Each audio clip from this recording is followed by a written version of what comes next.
modal.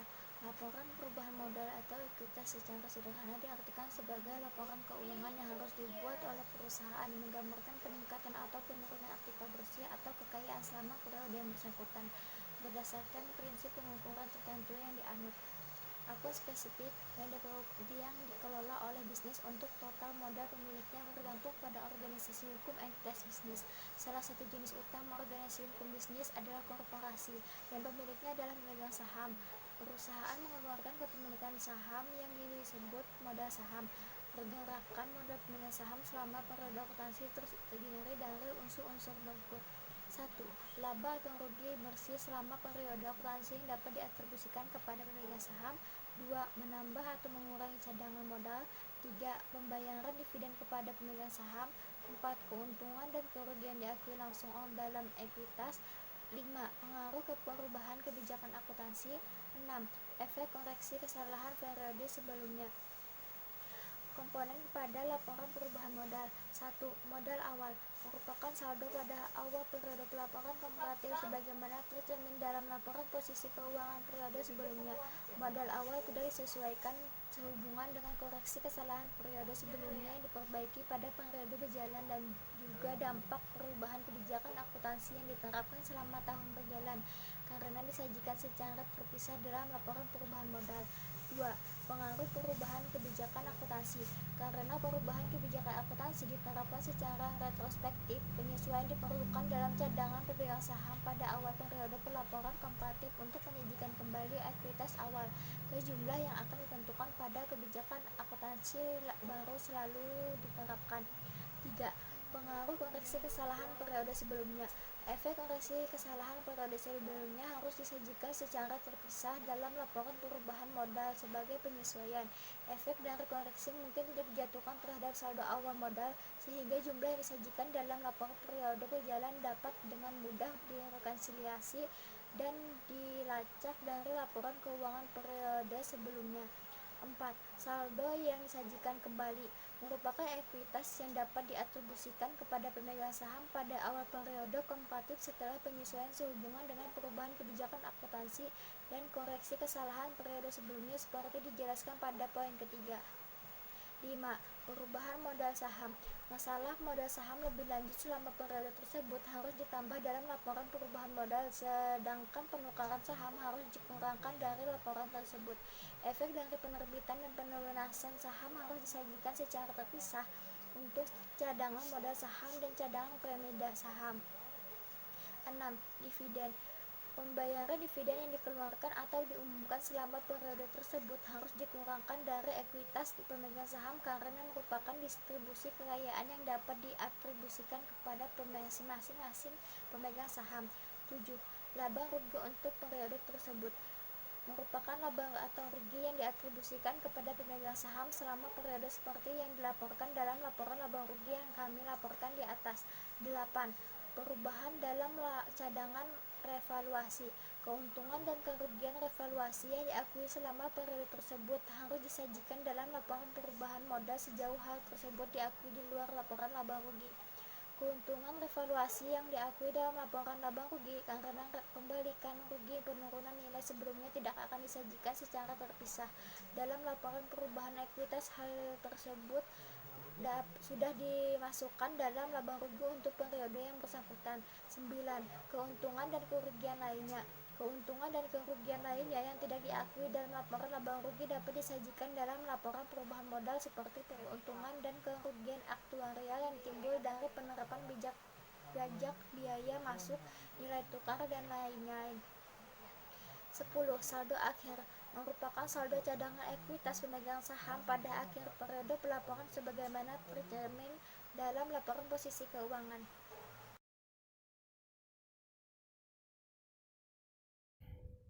Saya di sini akan menjelaskan apa itu yang dimaksud arus kas. Arus kas merupakan salah satu dari 5 jenis laporan yang ada dalam laporan keuangan, di mana arus kas mencatat segala hal yang berhubungan dengan pemasukan ataupun pengeluaran dari suatu perusahaan dalam suatu periode tertentu.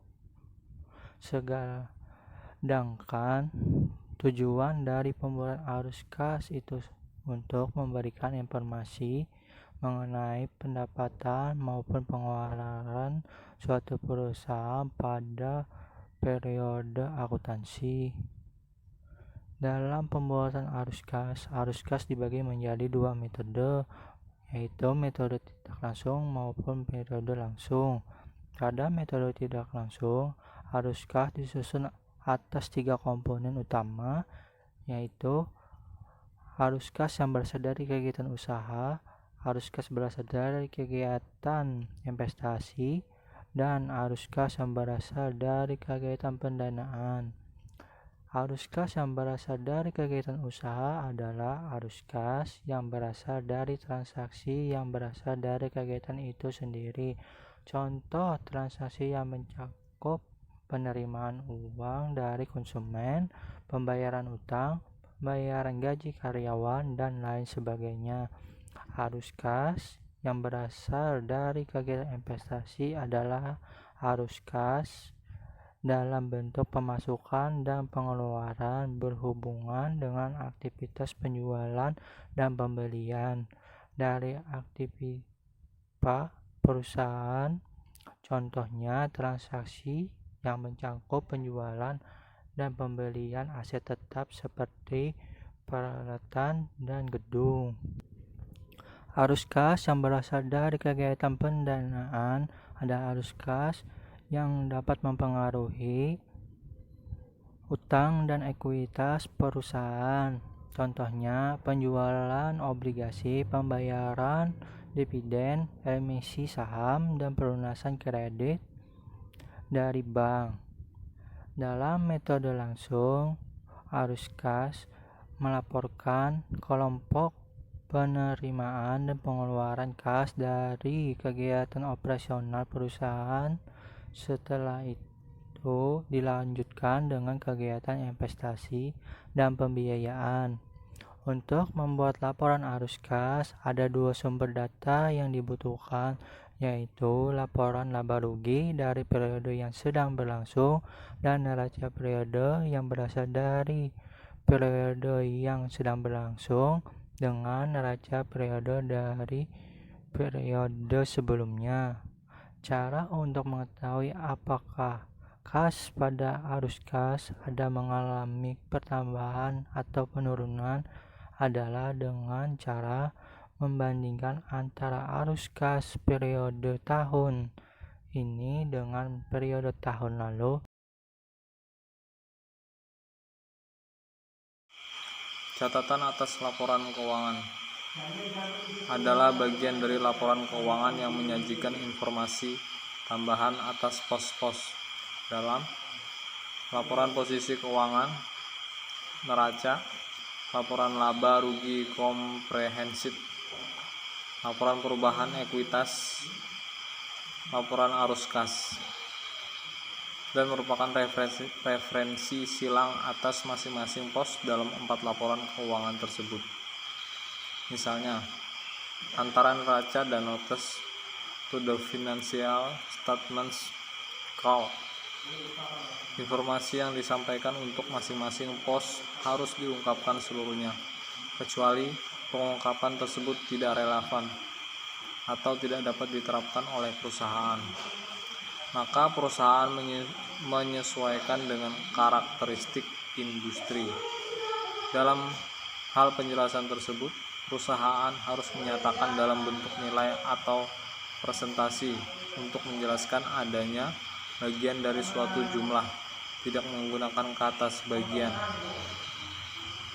Fungsi catatan atas laporan keuangan adalah untuk memberikan penjelasan atau rincian dari pos yang disajikan dalam laporan keuangan dan informasi tentang pos yang tidak memenuhi kriteria pengakuan dalam laporan keuangan.